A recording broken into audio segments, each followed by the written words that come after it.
During the first 2 weeks, the weight loss is most rapid. Okay, so you pigged out, you gained some weight. Now your first 2 weeks, you're going to be amazed. Every morning you're getting up and not doing anything. You're noticing that this weight is coming off. Your skin's starting to change. You're taking your vitamins twice a day. You're eating lunch. You're eating dinner. You're staying away from alcohol. You're staying away from all that other stuff. You're starting to feel better, and you're starting to see it just melt. Okay, so did you lock yourself in the bathroom?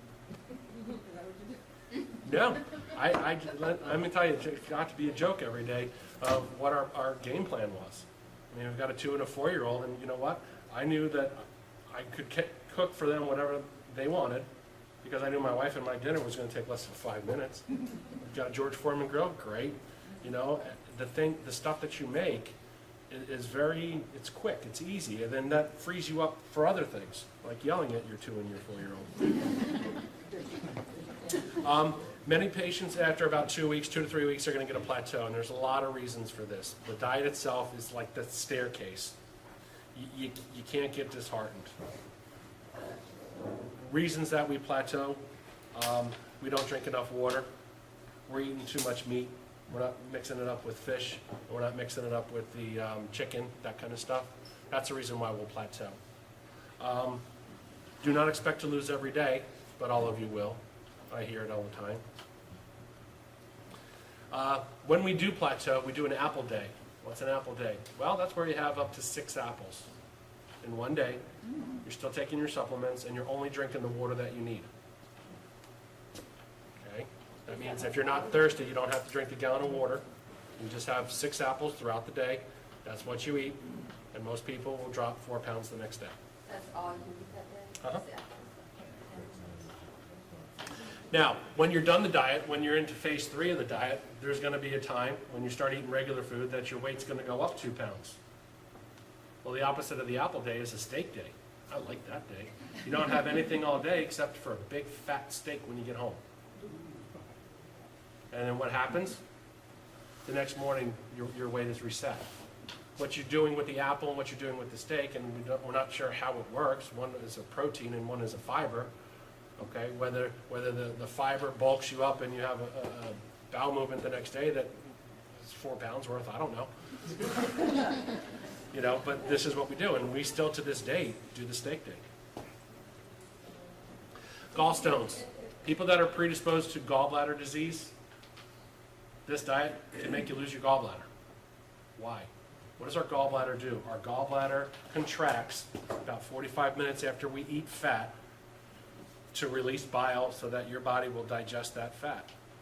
If you're not having any fats in your diet, your gallbladder is not functioning, really. It's not contracting for anything. You're using your own body's fat, so it's not working. It's not working. Okay? So if you are predisposed to gallbladder disease, this is a potential thing that can go bad. Prostate cancer, can't do this diet. Any tumor, any cancers that thrive on testosterone, because in men, this HCG gets turned into testosterone, which is probably why your libido goes up and all that kind of stuff. It's possible.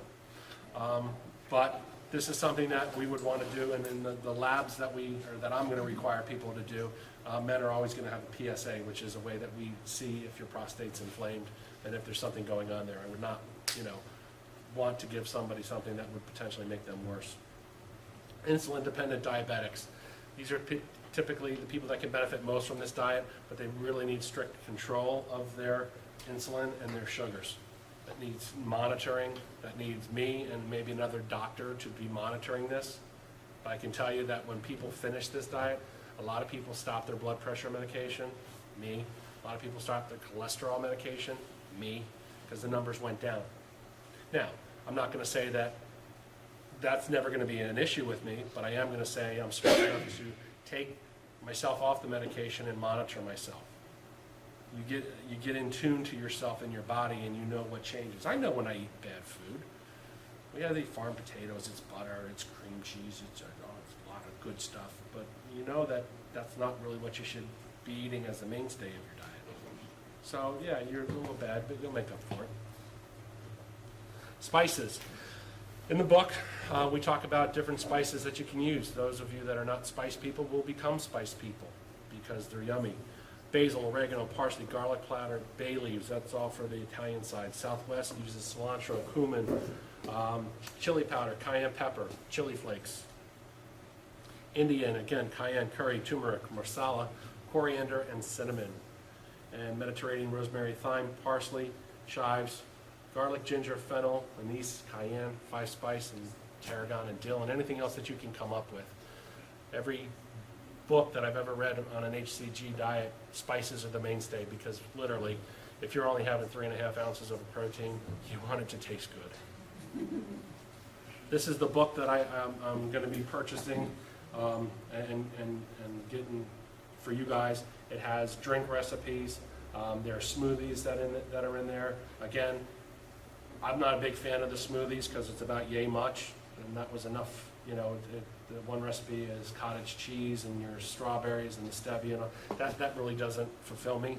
I'd rather have a big handful of Asian cabbage salad. That makes me think that I'm eating, and that worked for me. So there's textures to this, there's spices to this, there's flavors to this. Everybody gets to pick what they want. No grapefruit.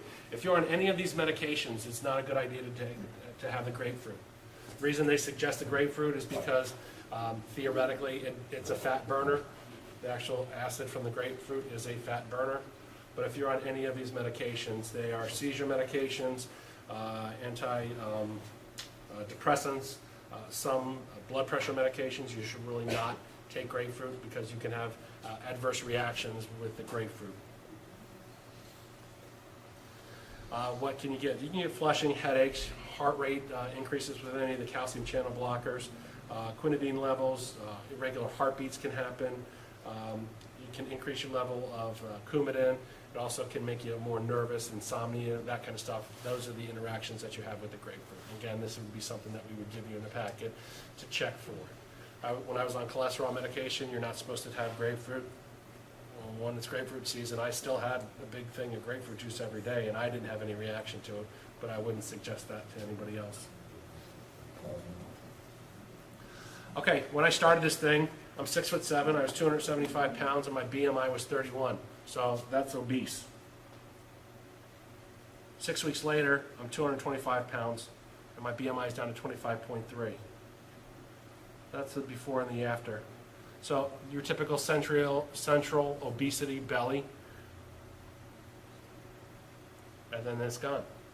So what else have I learned from this diet? I've learned to eat healthier. I know what's good for me, what's not good for me. I haven't threatened myself, much like quitting smoking, where you're being told no, and smokers don't like that, which is why they like the Chantix, because that can help them stop. This is a way that you're not only modifying your body, but you're modifying your lifestyle.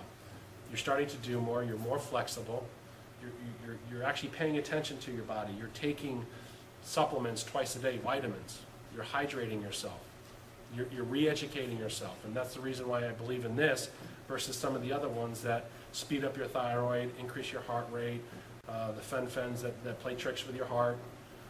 There are other diets out there, meals. You know, you got to buy their food. You got to go do a 10-step program, I guess, sit around and talk to people and count numbers and all that. This is so pathetically easy. An apple for lunch, a handful of whatever vegetable you want, and the protein. Dinner is just substituted with a grapefruit. So you can combine things. You can do the chicken. You can saute the chicken, and you can saute it with the spinach. You know, combine things together, and it all works. That's it.